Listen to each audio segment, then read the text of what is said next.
Good morning, everyone. Bill Giannone here, and I welcome you to today's webinar entitled Time to Plan, Getting Ready for the New Year. As most of you know, I'm the guy at the CREST network who concerns himself with everything administrative that goes on, and I'm the finance guy. So, of course, my focus for the new year is always going to be on making sure our financial home is in order. And to that end, let's just get right into it, talk about right now, at this time of the year, the last 6, 8 weeks of the year is a great time to be planning for next year. Now, what does it mean to plan? Well, we're going to ask ourselves a couple of questions here. As we look down the road, we have to ask ourselves two really important questions. Am I ready for the new year? That's a very generic question. And then, how have I planned for the year ahead? You know, both of those are, like I said, generic. They're not really specific to any one area of your company. Obviously, they could apply to anything in life, but we're going to talk about just your company today. So, as it relates to just your company, am I ready for the new year? That could mean a whole bunch of things. That could mean, is my marketing plan in place? Do I have enough equipment and trucks? Is my personnel where I want it to be?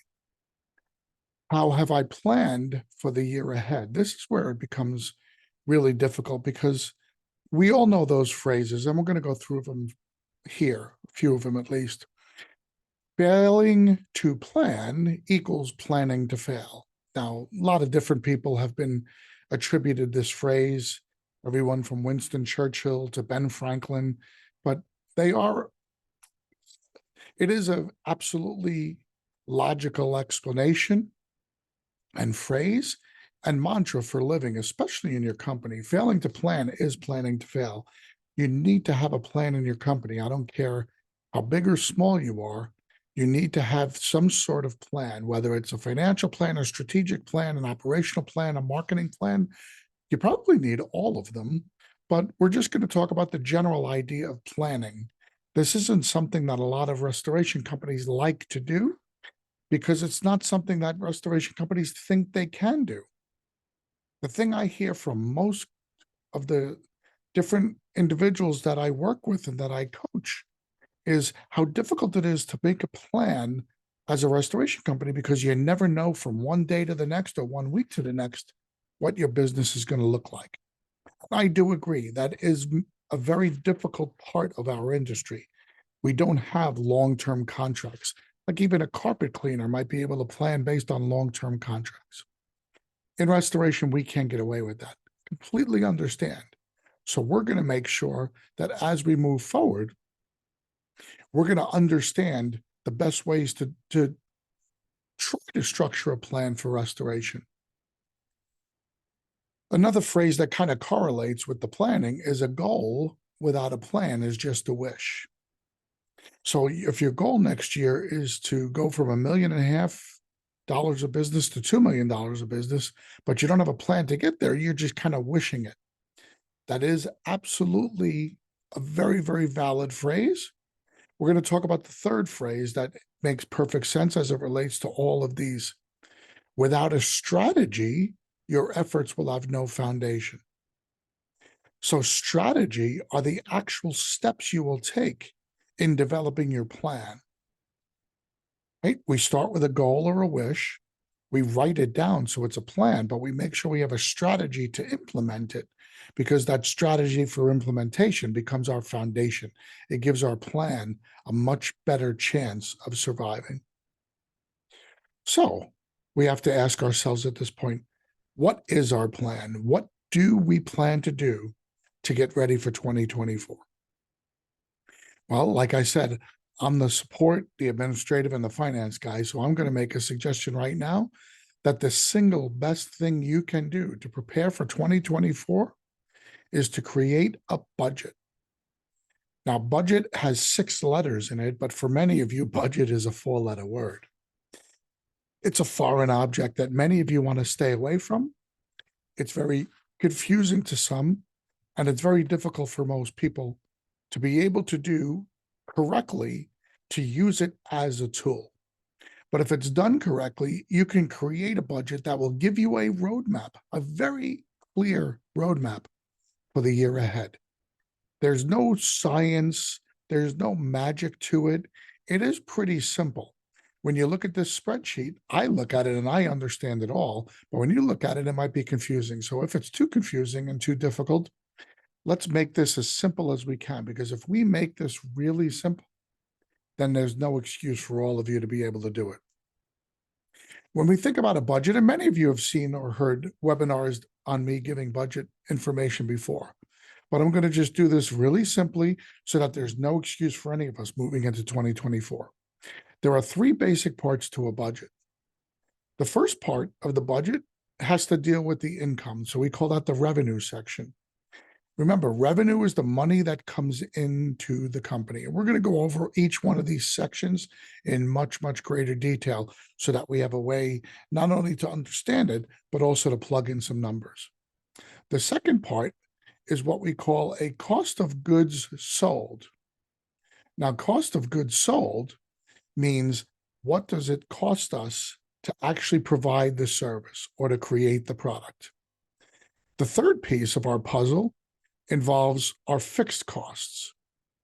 And our fixed costs are the costs for the company that have nothing to do with generating the revenue. And we're going to talk about that. We're going to get into it. Let's start with the revenue piece. As we talk about revenue, I'm going to show you a clear definition here. What do you expect to bring in next year? That's how we try to figure out revenue. So take a look inside that circle. The money generated from normal business operations, calculated as the average sales price times the number of units sold. So revenue, how do we figure out our revenue? The math says average sales price times number of units sold. That's pretty simple. We should have an idea of what our average job looks like. We should have an idea of what our average number of units is. So that's how we're going to figure out what our revenue is for this year and try to calculate for next year. I want to address one-time events because one-time events are things like surges, fires, bigger jobs. We have to remember, if we've had one-time events this year, we have to eliminate them from our calculations because they are just that. They're one-time events. If we're trying to project into the future, we really shouldn't be counting them. So if you've done $1.5 million this year, but $500,000 was one huge week that you had because everything froze in the neighborhood, that's fantastic. Congratulations. But we can't use that as guaranteed revenue for next year because we don't know if that same freeze is going to happen. So we're going to eliminate those one-time events. Let's talk about how to calculate the revenue. If your last 6 months have seen growth, go back to June 1st, take a look at it through this month, and let's just say that you're on a nice steady incline. You started maybe with 20 jobs and you're finishing with 30 jobs a month as an average. My math for all of my clients that I teach you, and to put it on the safe side, is to take that average and then multiply that by 12, and that's your annual projection for next year. So let's just say the last 6-month period, you started at 20, you ended at 30, and it was a steady growth. We know that's not exactly possible, but let's just call it that for simple explanations. That average would be 25 jobs. You take that now, multiply that by 12, and you should get 300 jobs a month as your total amount of jobs to be done. If your average job size was $7,000, you take $7,000, you multiply it by 300 jobs, and your revenue target for next year will be 2.1 million. Now, I understand you're finishing strong. You have 30. Why not just say, Billy, I want to do 30 jobs as my average? That's all well and good. But the way I do it, it makes you account for reasonable growth. And it also allows for the fact that maybe at the beginning of next year, things might start off a little slower. In some areas of the country, January and February are a little bit slower than other times of the year. In other times of the year, in some areas of the country, April and May become the really slow months. because we get through the deep freeze times and we have the thaw that goes on. And sometimes that creates opportunities, and other times when the weather is not necessarily so terrible, let's just say the Southeast, where it might get a little colder in the winter and you might have a couple more issues, but then there really is no deep freeze. So there's really no thaw period. And the spring could be a real quiet period for a lot of companies in the Atlanta or Charlotte area. So let's just be safe and give ourselves that calculation for the year. The other thing it does is it doesn't account for growth next year. So what I'm trying to do is I'm trying to allow you to create a budget that is very conservative on the revenue side. I don't want you to be 2/3 of the way through the year next year and say, oh, I overcalculated how much money was going to come in. That's never a good position. If you underestimate how much money can come in, it always leaves you in a much better position because it means you've got more revenue. So we're not accounting for an increase next year. We're not accounting for the increase this year being sustained. We're just accounting for good, solid numbers. You obviously, if you went from 20 to 30, 25 for next year is a higher number than what you were doing at the beginning or the same period this year. So we are accounting for some growth, but the growth we're accounting for took place in 23, not in 24. I know it might be a difficult concept, but let's just trust in the process because this is the way that it really, really is going to make you the best possible budgeter for next year. Let's just say you've had flat, consistent business. You've been at 25 the whole year. And if you're at 25 the whole year, that's really solid. But we can't just necessarily assume no matter what happens, we're going to be at 25 next year. I could tell you some crazy stories over the years about guys who had really good lead sources, like a really trusted plumbing company. And then all of a sudden, they find out that the buddy who owns the plumbing company sold the plumbing company out to some national franchise operation or to some national investment company. And they've decided that they're going to go in a different direction with the referrals. And all of a sudden, your business starts drying up. That's a very realistic possibility. So we always have to account for that. So if your last 6 months have been flat, let's just say 25 every single month, for next year, I want us to use 80% of that average. So if you've been doing 25 every single month, I want to budget for next year that we're only going to guarantee ourselves 20 jobs a month times our 12 months, and we're going to get 240 jobs. So that's obviously a big difference between where we were and where we are now. Again, I want to minimize the impact of any negative aspects of our revenue. I want to lowball the revenue.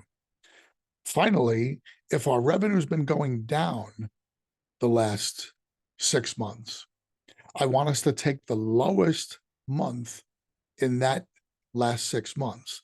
And I want to multiply that by 12 because that's really your bottom number. So if you've been fluctuating between 20 and 30, you started the year maybe at 25, and then you got up to 30, and now you're kind of fluctuating between 20 and 30. I want us to be real conservative and start with just the number 20 there. And I think that's really important. I think that's going to give us the most ability to figure out why the fluctuations exist. Remember, if your revenue is declining, there are issues in your company you need to address. Maybe it's production issues. Maybe the quality of work isn't there and word's getting around. Maybe it is your marketing and you're just suffering marketing. Maybe you lost a key person in your marketing division or a key lead source. You need to correct that ship. So let's not put so much pressure and strain on ourselves on the revenue side, trying to figure out exactly how to right that ship. Let's instead focus on, let's give ourselves a number to shoot at that's very reasonable and makeable. And then as we right the ship, we can always readjust our revenue projections. I think that's a safer way to go. Moving over to the second piece of the puzzle, the cost of goods puzzle, what we're going to discuss here is what does it cost to do the work? So this includes things like your labor out in the field, your materials costs, your fuel costs, your commissions that you're paying out. Other things would be subcontractor costs if you're putting dumpsters on a job site, if you have to hire temporary personnel, if you have to hire other companies. For instance, if you're doing mitigation and you do a lot of removal of kitchens and you hire a granite company to remove the granite countertops, things like that. if you're always hiring out plumbers or electricians to help you with your jobs, things like that. Anything that's a direct cost of doing the job, even referral fees, if you're paying those to plumbers, all of those are direct costs. So that's a pretty safe number. You should have an idea of what those numbers. Do you know those numbers for this year? If you do, that's great. Whatever the numbers are, just add 10% to those numbers. Why 10%? Well, because I'm telling you to leave your numbers from last year pretty stable. So we'll assume if you've got your operations down, and if you know these numbers, you pretty much have your operations on the production side down. Add 10% because that'll just cover the cost. God forbid, fuel prices, which are in flux right now, go back up next year. You're going to have certain costs, like labor costs might go up next year. You might have to give people raises. You might have to consider compensation changes. You might have a more difficult time paying for plumbers and electricians. So let's just add 10% as a nice cover. And if we can do that, we know that we're going to have our cost of goods covered. If we don't know our numbers for cost of goods for this year, you better find them out now. Regardless of whether or not you're going to create a budget, knowing what it costs to do your work is one of the most important aspects of your financial health. If you have no idea what it's costing you to do your business, you have no idea how successful your production teams are. You have no idea whether or not you're overpaying commissions. You have no idea whether or not you could even sustain doing business. You need to know that after you pay all your expenses, including referral fees and including commissions, you should be doing that work at anywhere from 65 to 70% net profit just on your work. That's a really important number. So if you know the number, perfect. Add 10% for next year in your budgets. If you don't know the number, you better find them out. Finally, that last piece of the puzzle, the fixed cost piece of the puzzle. This really is about everything else. What are you going to spend in 2024? A fixed cost is a cost that does not change with an increase or decrease in the number of goods or services produced or sold. Basically, fixed costs. We're going to talk about them in depth, and we're going to talk about how you should be looking at them because there are quite a few fixed costs. And you need to spend this money on January 1st. So you should have a really good idea of what you're in for next year. It's not enough to just say, well, I don't control it. No, you do control these costs. You control these a lot because this is an area where most companies don't realize they're wasting money. And yet every penny in this area comes out of your profit. Because like I said before, if you take your revenue and you take out how much it costs to produce that business, all that money is yours until you pay your fixed costs. So if you've got $1 million after you've done your work, and then you have to go and do your fixed costs, why wouldn't you want to get your fixed costs as streamlined as possible? So let's talk about areas where we're going to address fixed costs, and then we're going to address how to save money there. Salaries. Obviously, if you're paying salaries to your regular employees, they are fixed costs. If you're paying your crews really only get paid if you've got work. If you never had any kind of work, or if you only did 5 jobs, you wouldn't need as many crews and you wouldn't need to spend as much money on your field crews as you would if you had 20 jobs a month. So your field crew salaries are what I call hourly wages. Those are different. Salaries are for your accountants and for your support staff and for your people who answer the phone and for the people who collect the money. Those would be salaries. Any supervisors, any managers, yourself as an owner, you should be drawing a salary. All of those count towards salaries. Employee benefits, those are all the things you give to your employees on top of salaries. Now, it's not just, well, I give them health benefits and I give them a 401k. There's also things like the days off you give them, paid vacation. That's a cost to you. If you give somebody 2 weeks vacation, you're paying them for 52 weeks of work, but you're only getting 50 weeks of work from them. So that counts. Personal leave time, those spare days you give them, company holidays, all those things are costs. So those are benefits. That's an additional cost, and you need to factor that in. Things like health insurance. If you're offering health insurance, you should be very on top of your company's health insurance costs. And you should be knowing what that cost increase is going to be for next year.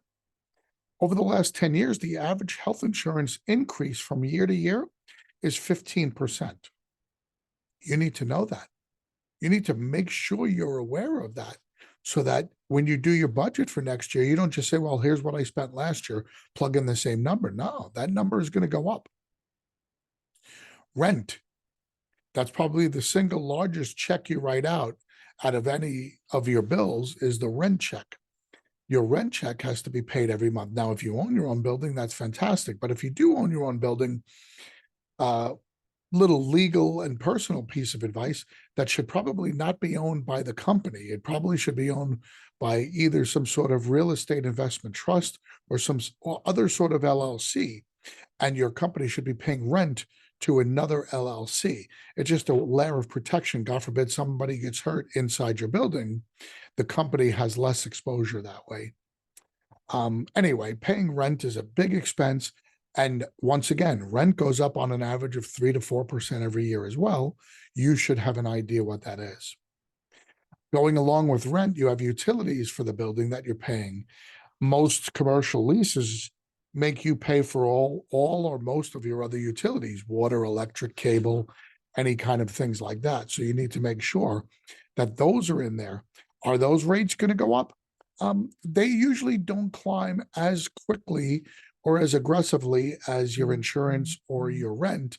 So I don't think you need to budget too much of an increase, but I would put a 2 or 3% increase because sometimes there are statutory increases that electric utilities and cable companies are allowed to have. They have to apply to the government because they get a franchise license. Those franchise licenses have to be renewed and they have to apply to get permission to raise rates. Commercial insurance, aside from the health insurance you might be providing to your employees, we all have to have insurances, liability insurances, and different business insurances. Depending on the type of business you do, your business could have 6 or 7 different insurances. Again, these go up almost every year, especially your general liability if you've had some claims against your company. If customers had issues where you had to file a claim for warranty work, if you had a workers' comp claim go against you, your workers' comp costs might be going up. So you need to look at those rates and you need to study and see, talk to your broker now, ask him what he anticipates for the year ahead. He's got a much better viewpoint on where you could come out. It might also be a good time to review all of your policies. Believe it or not, there are some areas in insurance where rates actually go down if you've been a stable, steady client over the years. Or maybe there are different insurance companies that come into different parts of the market and want to be competitive and they want to write insurance for our type of business. We actually, in one of the companies I work with, actually had a 10% decrease in their policies, the total premiums last year. That was obviously very welcome because we had budgeted a 6% increase. So that's a huge help for a company. But like I said, let's make sure we know what we're putting in these lines. Fuel costs, yes, you're going to have fuel costs associated with jobs. Those would be the work vehicles. But you're also going to have a lot of fuel costs associated with things like maybe your marketers have fuel cards. Maybe some of your senior staff, as a perk, you allow them to have fuel cards as well. That fuel cost has to be budgeted in. That's usually several $1,000s at the end of the year, depending on the size of your company. You could only have a few people using a gas card, and it could add up into the tens of thousands of dollars. So it's not an insignificant number. And like I said, every penny of your fixed costs goes into your bottom line. So maybe you were just being nice and you gave somebody a regular credit card to fill up with gas, or you told them to give you their receipts and you reimbursed them.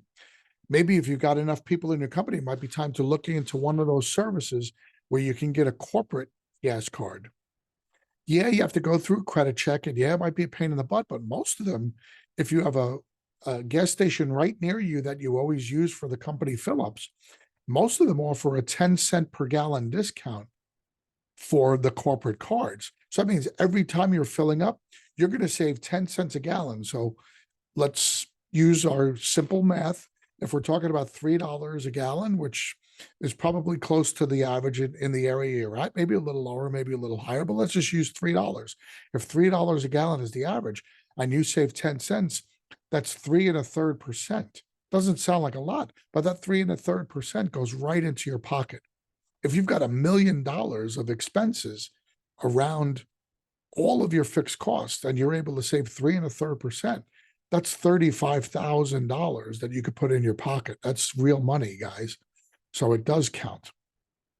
Marketing costs, obviously, one of the biggest overall line items in your company should be a marketing cost, because you're going to commit to spend upwards of 10% of your revenue to generate that work, right? We always talk about your marketing costs should generate 8, 10, 12 times their expense in revenue. So let's just say your marketing might be 10% of your revenue for the year. If your revenue is going to be a $2 million company, this is a $200,000 line item. But let's talk about how we're spending that. What goes in there? Well, it's your marketer, and then it's everything to support your marketer. It's an expense account for taking out plumbers for lunches, or doing plumber breakfast or supply house lunches or breakfasts. It's for doing lunch and learns. It's the vehicle you're giving to your plumber. It might be some of the handouts that you're using. It could be your internet marketing expense, doing SEO or pay-per-click. All of that's going to go into your marketing expense. So really do a good deep dive on that. If I were you, I'd start to be looking at what are the things I'm spending on this year, and am I getting the return I expected? If you're spending $3,000 a month on SEO and you're only getting 4 calls a month, then that's a really big waste of money. $750 per call is certainly not giving you the return you want. You could take that $750 per call and you could probably give it to plumbers and get a much greater return on your investment. So those are just things that, if you really want to study that, talk to Dick Wagner and myself, because we'll break down your marketing program and try to give you ideas, but that's a direction you need to go. You spend money every year on education and training. If you care about the quality of what you're providing to your clients, you're clearly sitting there and you're clearly going through education and training for your staff, giving them higher degrees, more WRTs, ASTs, ASDs, AMRTs, things like that. Those are fixed expenses in a sense that we don't tie them specifically to each job. But for your purposes, you should put a budget together that you say, I'm going to commit to sending X number of people to X number of classes. Put it in there, because that's going to be something that when you write it into a budget, it's going to commit you to doing it. It's not going to be, well, I don't have the time or I don't have the money. You want to commit to doing that. Finally, travel and entertainment. This is the other big category. There are some other categories, but I'm not going to talk about them. They're just, you're going to find them as anything that you're going to spend money on. Travel and entertainment. Do you go to conventions? Do you want to take your staff out? Do you do things like a Christmas party, or do you do staff lunches or quarterly events? Do you travel yourself trying to find business elsewhere? Or maybe you're a member of some organization like RIA who has a convention, or you go to the experience out in Vegas, or you go to a More Floods convention. This would be an expense. You have to build that into your budget. You don't want to be left out in a lurch, not having the money put aside for that. Now let's take those 3 pieces to the puzzle that we started with: revenue, cost of goods, and fixed cost. Take the revenue, subtract the cost of goods, subtract the fixed costs, put it all into a budget, and you will arrive at a projected profit. The number that's left at the end is a projected profit. Now, how can we target a profit? It is very important. We have those 3 pieces, right? And those are the only 3 things we can control. So how do we control them? Let's go back to the puzzle and let's go one by one. On the revenue side, we control revenue to some extent by focusing on bringing in more business and billing more for that business. That's all we control.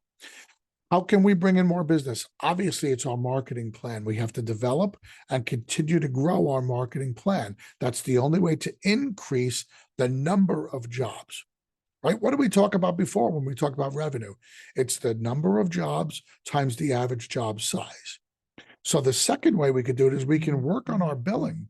Maybe we're not documenting our jobs well enough. Maybe we don't understand how to use Xactimate better. Maybe we're just sloppy and we don't put the effort into invoicing. We just assume we could only bill 5,000.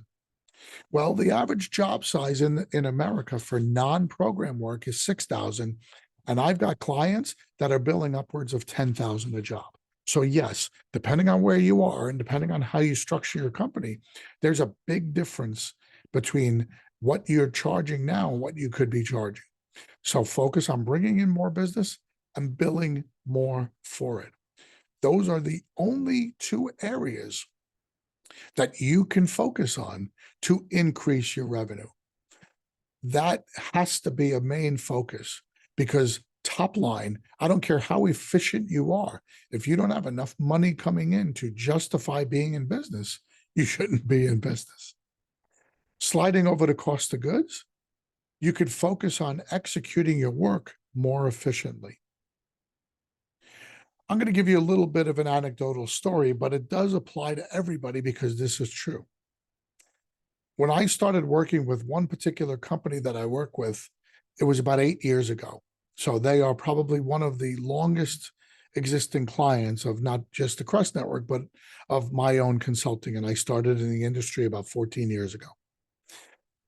Well, when I started with this company, we did a financial numbers deep dive. We took about 6 months to study the company. And we did a real deep dive into the numbers, and we figured out that the company was making about 55% profit after cost of goods. And we looked into all different things. We looked into the fuel costs. We looked into the cost for the plastic and the garbage bags. And we looked into the salaries and the pays outs for all of the staff. And we looked at the commission structure. And we made some tweaks there. But you know what the main tweak we had to make was? We found out that nobody had ever trained the crews in how to work efficiently. So they were out there and they were doing the jobs, they were doing the line items, but they weren't doing them in a way that was making the company any money. Now, what do I mean by that? Well, for most of you guys, and maybe you don't do it, but for most of you guys, you bill an Xactimate. And if you're billing using Xactimate, the one thing you need to understand is that in Xactimate, they give you an allowance for how many hours your crew should be on that job. They've got it all figured out through their analytics that there's a certain amount of time it should take one person to cut a certain amount of drywall in 1 hour. And that factor is built into the drywall line item.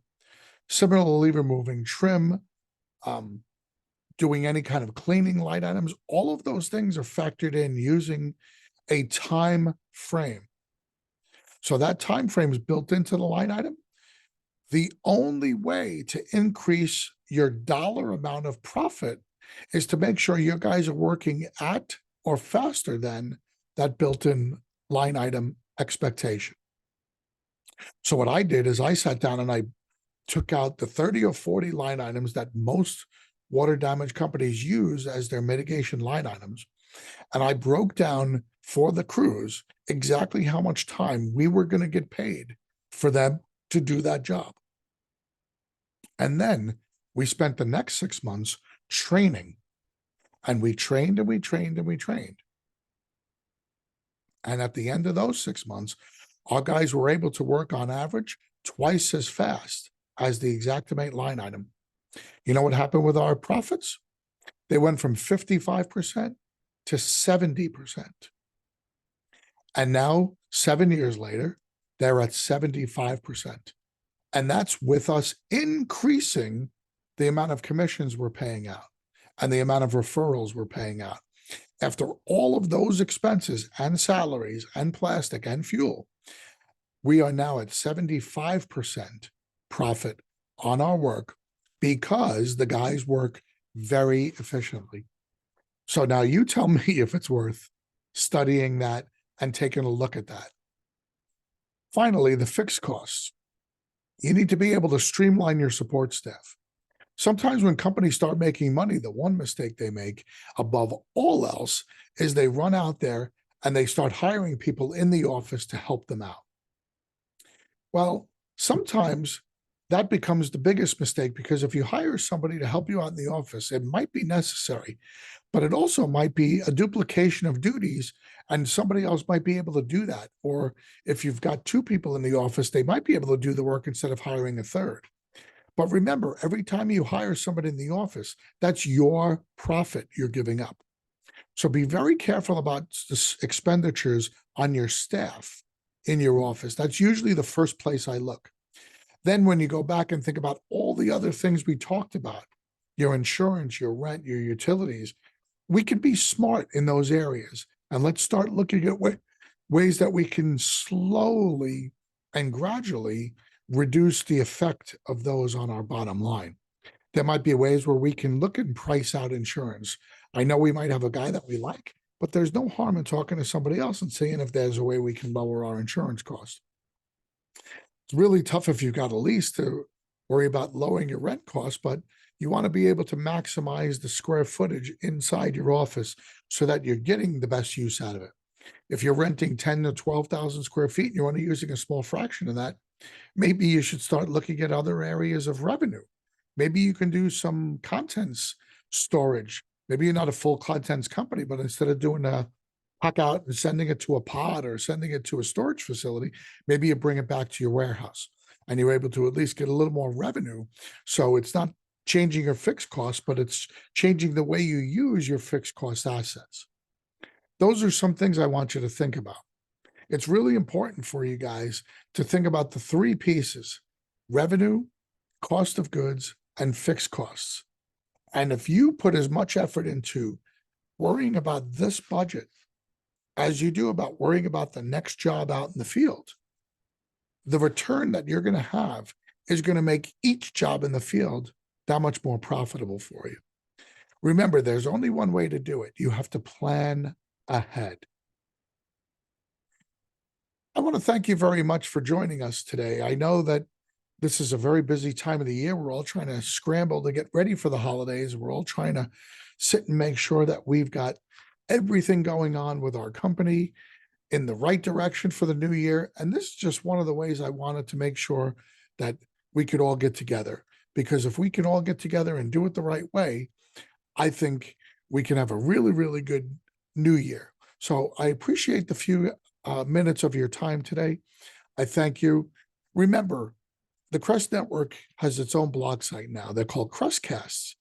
You can hop on any of the your areas where you get your blogs or you get your podcasts, and we especially are on Spotify. I just want you to make sure you go on to one of them. Just type in CRESTcast and we should pop right up. You'll see hundreds of different episodes there. On behalf of Dick Wagner and myself, Bill Giannone, I want to thank you very much for joining us today. And we look forward to seeing you again on the next CREST webinar. Thanks so much. Bye-bye.